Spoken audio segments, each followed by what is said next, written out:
दोस्तों नमस्कार। आप सबका स्वागत है मेरे चैनल हिंदी की बिंदी पर। मैं हूं डॉक्टर प्रदीप प्रसन्न और आप भी प्रसन्न होंगे। आइए कुछ नई बातें सीखते हैं आज के टॉपिक के साथ।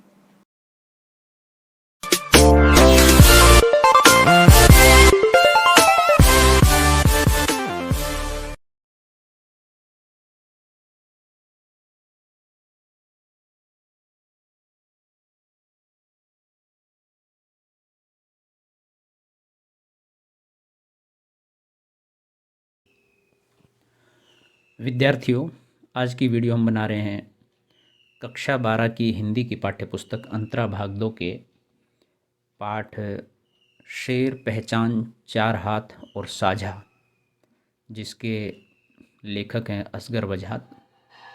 ये जो पाठ है इसमें 4 लघु कथाएं हैं जो असगर वजहात जी ने लिखी हैं, और इन चारों लघु कथाओं की विशिष्टता क्या क्या है, इनमें क्या विशेष बातें हैं, और साथ ही असगर वजहात जी का एक परिचय संक्षिप्त रूप में, ये हम इस वीडियो में सम्मिलित करने वाले हैं। इसके बाद हम इन लघु कथाओं का वाचन करेंगे और उसका भाव, अर्थ, विश्लेषण, व्याख्या ये सब आपको बताएंगे। उसके बाद फिर इस पाठ से संबंधित प्रश्नों के उत्तर की वीडियो बनाएंगे। तो हम वीडियो प्रारंभ करें उससे पहले आपसे आग्रह है, यदि आपने हिंदी की बिंदी चैनल को अभी तक भी सब्सक्राइब नहीं किया है तो प्लीज़ उसे सब्सक्राइब जरूर करें, बेल आइकन को जरूर दबाएं ताकि सभी प्रकार की वीडियो की सूचना आप तक यथा समय पहुंच जाए। और कक्षा 8 से लेकर के पीएचडी तक की अकादमिक कक्षाओं की परीक्षाओं की एवं साथ ही साथ बहुत सारी प्रतियोगी परीक्षाओं की, जिनमें हिंदी व्याकरण, साहित्य, काव्यशास्त्र या किसी भी रूप में पढ़ाई जाती है, सिलेबस में होती है, उससे संबंधित प्रश्न आते हैं, उन सब की वीडियो हम बनाते हैं यथा समय। कक्षा 8 से कक्षा 12 तक की वीडियो हम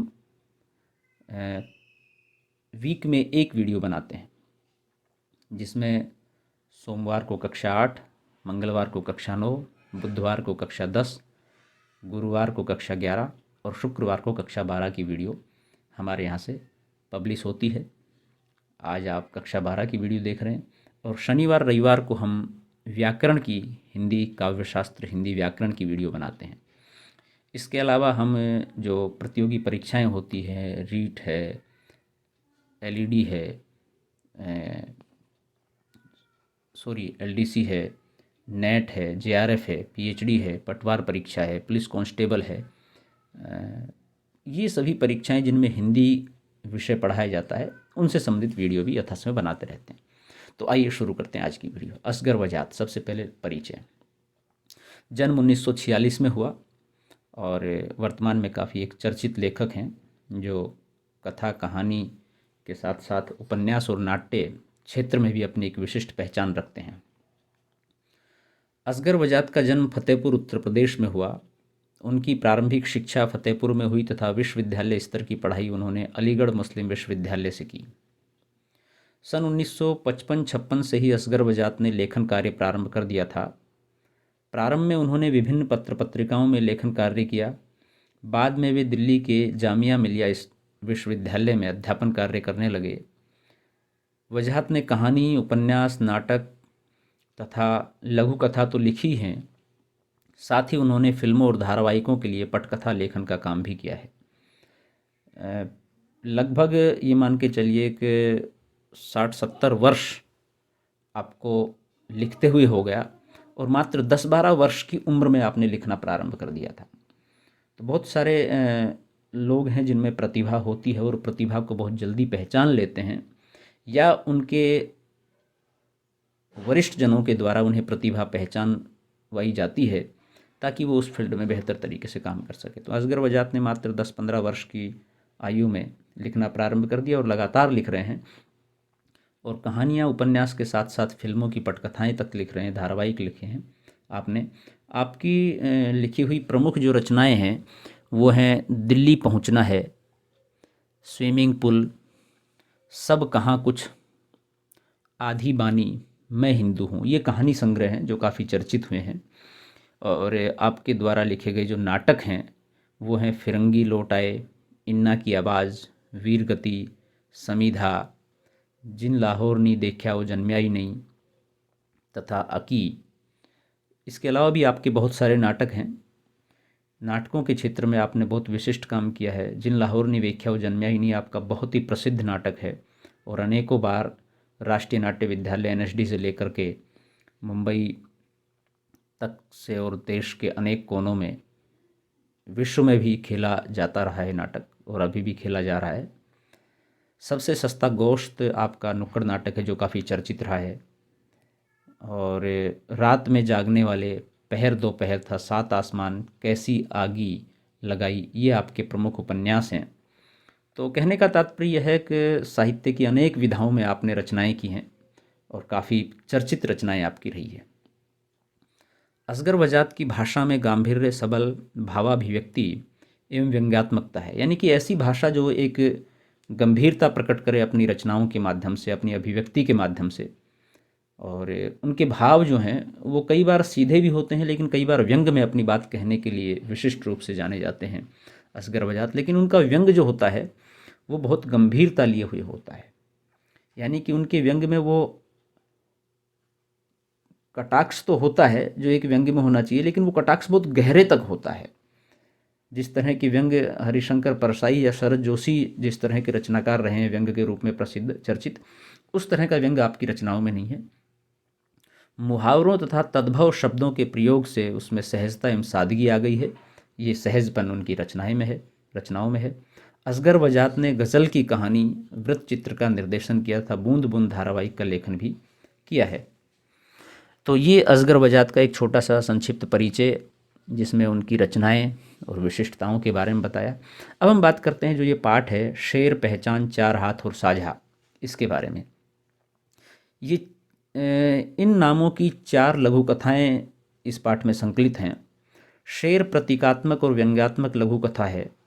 शेर व्यवस्था का प्रतीक है जिसके पेट में जंगल के सभी जानवर किसी न किसी प्रलोभन के चलते समाते चले जाते हैं। अब देखिए यहाँ पर जो व्यंग है, इसी बात से पता लगता है कि जो शेर है वो प्रतीकात्मक रूप से आज के प्रतिनिधि नेताओं का प्रतिनिधित्व कर रहा है और वो कैसे अपना पेट भरने के लिए तमाम चीज़ें खा जाता है। जैसे भ्रष्टाचार चल रहा है, व्याप्त है ज़बरदस्त, तो नेता लोग किस तरह से हमारे देश का, जनता का, हमारे हिस्से का अन्न, जल, धन और तमाम चीज़ें जितने भी आवंटित होते हैं वो वस्तुएं वो खा जाते हैं और उसके बाद भी उनका पेट भरता नहीं है। तो ये प्रतीकात्मक रूप से इस तरह से व्यंग उन्होंने किए हैं अपनी रचनाओं में। ऊपर से देखने पर शेर अहिंसावादी, न्यायप्रिय और बुद्ध का अवतार प्रतीत होता है, पर जैसे ही लेखक उसके मुंह में प्रवेश न करने का इरादा करता है, शेर अपनी असलियत में आ जाता है और दहाड़ता हुआ उसकी ओर झपटता है। यानी कि शेर हर प्रकार से चीज़ों को हड़पना चाहता है, खाना चाहता है, भ्रष्टाचार करना चाहता है, ये उसका उद्देश्य है। अगर इस बात से कोई सहमत है कि आप भी खाओ हम भी खाएंगे, चुप रहेंगे, तो शेर उसको माफ़ करेगा, ठीक है तुम सही व्यक्ति हो। लेकिन जो उसका विरोध करेगा, शेर फिर उसे नहीं छोड़ेगा। तो आज की जो राजनीतिक सत्ता है वो बिल्कुल ऐसी है, और वो सत्ता सिर्फ राजनीतिक नहीं बल्कि किसी भी प्रकार की सत्ता है, वो अपने अंकुश में उन्हीं लोगों को रखना चाहती है जो उनके अनुसार काम करे, उनका विरोध न करे। जो उनका विरोध करेगा उनको वो हटा देंगे। तात्पर्य यह है कि सत्ता तभी तक खामोश रहती है जब तक सब उसकी आज्ञा का पालन करते रहें। जैसे ही कोई उसकी व्यवस्था पर, उसके काम पर उंगली उठाता है या उसकी आज्ञा मानने से इनकार करता है, वह खूंखार हो उठती है और विरोध में उठे स्वर को कुचलने का प्रयास करती है। इस कहानी के माध्यम से लेखक ने सुविधा भोगियों, छद्म क्रांतिकारियों, अहिंसावादियों और सह अस्तित्ववादियों के ढोंग पर भी प्रहार किया है। यानी कि जो बहुत सारे लोग सिर्फ दिखावा करते हैं और दिखावे के नाम पर अपने आप को बहुत ही समाज सेवी, देश हित, मनुष्य हित वाली बात करते हैं, उनके ऊपर ज़बरदस्त कटाक्ष करने का प्रयास किया है लेखक ने। पहचान कहानी में राजा को बहरी, गूंगी और अंधी प्रजा पसंद आती है, जो बिना कुछ बोले, बिना कुछ सुने और बिना कुछ देखे उसकी आज्ञा का पालन करती है। ये भी देखिए किस तरह से कटाक्ष से, प्रतीकात्मक रूप से बहुत बड़ी बात कहने का प्रयास करते हैं लेखक कि किसी भी राजा को ऐसी प्रजा पसंद है जो उसका विरोध न करे, जो उसके खिलाफ बोले नहीं, और जो भी वो गलत कार्य करे उसे वो दिखाई न दे। तो जो प्रजा इस तरह का काम करेगी राजा को पसंद आएगी। बिना कुछ सुने और बिना कुछ देखे उसकी आज्ञा का पालन करती रहे, कहानीकार ने इसी यथार्थ की पहचान कराई है। भूमंडलीकरण और उदारीकरण के दौर में इन्हें प्रगति और उत्पादन से जोड़कर संगत और जरूरी भी ठहराया जा रहा है। यानी कि इस भ्रष्टाचार की जो नकेल है वो इतनी आगे बढ़ गई है कि ये कहा जा रहा है यदि भ्रष्टाचार नहीं करेंगे तो प्रगति नहीं होगी, विकास नहीं होगा, उत्पादन नहीं बढ़ेगा। तो देखिए, भ्रष्टाचार को सही ठहराने के लिए तक कार्य हो रहे हैं। तो जो रचनाकार कह रहा है कि राजा को ऐसी प्रजा पसंद है, तो एक तरह से तर्क दिए जा रहे हैं, ये भी कटाक्ष है उनके विरुद्ध जो इस तरह के तर्क दे रहे हैं कि ऐसी जनता होनी चाहिए जो विरोध न करे, जो राजा कहे वो चुपचाप से मान ले, जो राजा कर रहा है उसको अनदेखा कर दे या देख करके भी चुप रहे या उसकी सराहना करे कि वास्तव में बहुत बढ़िया काम कर रहा है। आज की तारीख में यही हो रहा है। कोई भी किसी भी दल का नेता जब आता है सरकार में, सत्ता में, तो वो सिर्फ दूसरे विपक्ष के नेताओं को कमज़ोर साबित करने के लिए आपने ये नहीं किया, आपने वो नहीं किया, उनकी अवहेलना करता है, उनकी बुराइयां करता है, लेकिन स्वयं क्या करता है, उसी तरह के काम करता है। और जब दूसरी बार वो जा कर के दूसरे आते हैं तो वो ये काम करते हैं। तो कहने का मतलब काम किसी को नहीं करना, एक दूसरे की सिर्फ बुराइयां करना है, उस पर टालनी है चीज़ें कि आपने ये नहीं किया, भ्रष्टाचार किया, बेईमानी की, हमने ये किया। तो इस छदम प्रगति और विकास के बहाने राजा उत्पादन के सभी साधनों पर अपनी पकड़ मजबूत करता है जो कि आज हो रहा है। बड़े बड़े उद्योगपतियों से हमारे नेता मिल चुके हैं और उनको बहुत सारी चीज़ें दे रहे हैं जिससे कि वो लाभ उठा रहे हैं। आम जनता पिस रही है, गरीब और गरीब होता जा रहा है। वह लोगों के जीवन को स्वर्ग जैसा बनाने का झांसा देकर अपना जीवन स्वर्ग में बनाता है। वह जनता को एकजुट होने से रोकता है और उन्हें भुलावे में रखता है। यही उसकी सफलता का राज है। संगठन नहीं चाहता वो किसी भी प्रकार से, क्योंकि जैसे ही संगठित हुए तो उसकी अपनी सत्ता कहीं खतरे में दिखाई देती है। इसलिए हमेशा राजा संगठन को, एक सूत्रता को तोड़ने का प्रयास करता है। तो पहचान कहानी के माध्यम से लेखक ये बात करता है। अगली लघु कथा है, अगली छोटी कहानी है चार हाथ। पूंजीवादी व्यवस्था में मजदूरों के शोषण को उजागर करती है। पूंजीवादी व्यवस्था का मतलब ये है कि जिसके पास पूंजी है, पैसा है, धन है, उसके पास व्यवस्था है, चाहे वो सत्ता में न हो लेकिन व्यवस्था उसके पास है। कैसे है कि आपके पास पैसा है तो आप हर चीज़ खरीद सकते हो, बिल्कुल मिलती है। बहुत सारे लोग कहते हैं पैसे से प्यार नहीं मिलता। ये अगर हम सामाजिक रूप से देखें तो वास्तविकता है ये। लेकिन आजकल क्या है कि बहुत सारे लोगों के पास पैसा है तो वो प्यार भी खरीद लेते हैं। इस तरह से खरीद लेते हैं जैसे कि बहुत सारे लोगों के पास, अगर मान लीजिए किसी स्त्री पर आपका मन मोहित हो जाए तो आपके पास पैसा है तो आप उसको खरीद सकते हो। वो बात अलग है वो स्त्री आपको मिले न मिले, लेकिन आपके पास पैसा है तो आप पैसे के बल से किसी जो ताकतवर लोग हैं, जिनको हम गुंडे कहते हैं, मवाली कहते हैं, चोर उचक्के कहते हैं, उनसे आप उसको उठवा सकते हो। और ये हो रहा है। तो कहने का मतलब पूंजी की व्यवस्था जो है उसने अत्यधिक शोषण कर दिया है। दूसरी बात, जैसे कि एक मिल मालिक होता है, एक उद्योगपति होता है, उसके पास पूंजी है, वो पूंजी लगाता है, मजदूर या वहाँ पर जो वर्कर होते हैं वो काम करते हैं और 10 रुपये के मुनाफे में आधा पैसा चवन्नी अठन्नी मजदूर को मिलती है, 1-2 रुपया उसमें खर्चा आ जाता है और 7-8 रुपये वो पूंजीपति कमाता है। क्यों? क्योंकि उसने पैसा लगाया है, जबकि वो कोई परिश्रम नहीं कर रहा है। परिश्रम मस्तिष्क से लेकर के और शारीरिक तक वहाँ काम करने वाले लोग कर रहे हैं। तो ये जो पूंजीवादी व्यवस्था है जिसने सारा कुछ तहस नहस कर दिया है, शोषण के चक्र को बहुत उजागर कर दिया है, उसका विरोध है इसमें। तो पूंजीपति भांति भांति के उपाय कर मजदूरों को पंगु, यानी कि जिनके पैर काट दिए, जिनके हाथ काट दिए, ऐसे पंगु। क्यों? क्योंकि आपके पास काम तो है, करोगे, लेकिन मिलेगा तब जब पूंजीपति देगा, और उसमें भी वही पैसा मिलेगा, वही भुगतान होगा आपको जो वो देना चाहेगा। आपसे 8 घंटे काम करवा के 10 घंटे पर सिग्नेचर करवाते हैं। 50,000 की सैलरी पर सिग्नेचर करवा के आपको 20 या 25,000 मिलते हैं। और पढ़े लिखे लोग तक इस तरह से शोषित हो रहे हैं, इसमें कोई शक नहीं।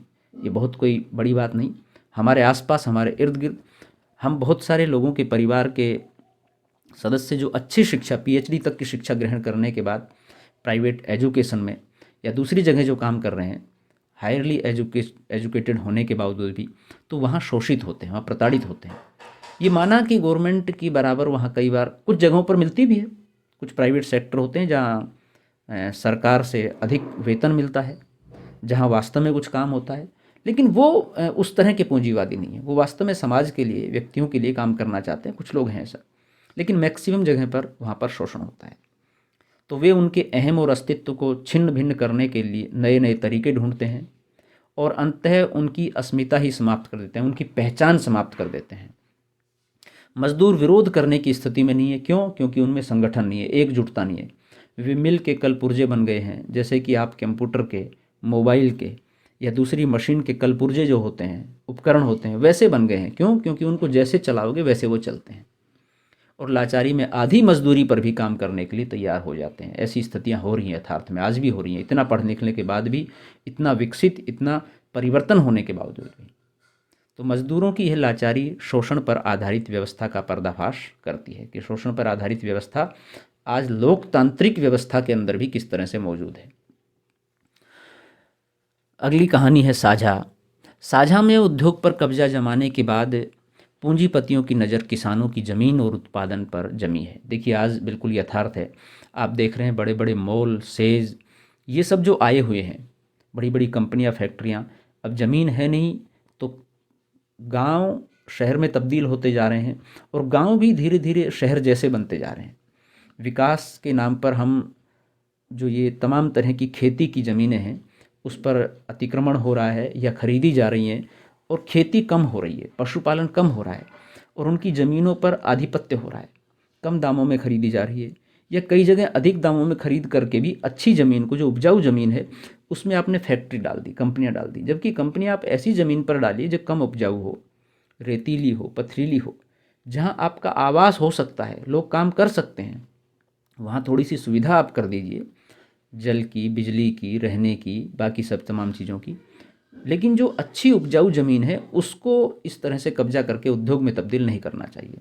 तो खैर वो समस्या है यहाँ पर। तो गांव का प्रभुत्वशाली वर्ग भी इसमें शामिल है, वे किसान को साझा खेती करने का झांसा देता है। अब देखिए साझे के नाम पर कैसे भेदभाव और सिर्फ अपना अपना लाभ कमाने का दृष्टिकोण है वो इस कहानी में दिखाई देगा। और उसकी सारी फसल हड़प लेता है, किसान को पता नहीं चलता और उसकी सारी कमाई हाथी के पेट में चली जाती है। हाथी का पेट मतलब राजा का पेट, राजा का पेट मतलब आज के प्रतिनिधि, एमएलए, एमपी, मंत्री, मुख्यमंत्री, प्रधानमंत्री, इन सब का पेट, और फिर साथ में जितने बड़े बड़े उद्योगपति हैं उनका पेट। तो इनके पेट में सारा उनकी अन्न, उनकी फसल, उनका कमाया हुआ जो भी मेहनताना है वो सब चला जाता है। ये हाथी और कोई नहीं बल्कि समाज का धनाढ्य और प्रभुत्वशाली वर्ग है जो किसानों को धोखे में डालकर उनकी सारी मेहनत हड़प लेता है। यह कहानी आज़ादी के बाद किसानों की बदहाली का वर्णन करते हुए उसके कारणों की भी पड़ताल करती है। आज़ादी से पूर्व इस तरह की बहुत बुरी स्थिति थी। किसान अपने काम के लिए साहूकारों से पैसा लेता था, उद्योगपतियों से, धनाढ्य वर्गों से, सेठों से पैसे लेता था और उस कर्जे में डूब जाता था। तो अपनी फसल, अपने पशु, अपने मकान, अपनी ज़मीन वो गिरवी रखता था और वो छुड़ा नहीं पाता था। तो आज भी यही प्रक्रिया है, उसका रूप बदल गया है, किसानों का, मजदूरों का शोषण हो रहा है। तो खैर ये जो चार कहानियां हैं, शेर, पहचान, चार हाथ और साझा, इन सब में असगर वजाहत ने आज की यथार्थ स्थिति को बयां किया है और प्रतीकात्मक रूप में व्यंग्य किया है उद्योगपतियों पर, पूंजीपति पर, व्यवस्था पर, शासन पर, भ्रष्ट नेताओं पर, भ्रष्ट व्यक्ति पर, भ्रष्ट समाज पर, किसी भी तरह का जो अन्याय अत्याचार कर रहे हैं उनके ऊपर। इन सब को हम पढ़ेंगे, जानेंगे। तो विद्यार्थियों, इसमें हमने सिर्फ एक परिचय दिया है लेखक का और इन चार कहानियों का। अगली वीडियो में हम कहानियों को विस्तार से पढ़ेंगे और उनका अर्थ, भाव, विश्लेषण, व्याख्या सब आपको समझाने का प्रयास करेंगे। आज के लिए इतना ही। नेक्स्ट वीडियो में नेक्स्ट टॉपिक के साथ फिर मिलते हैं। तब तक के लिए शुक्रिया, नमस्कार।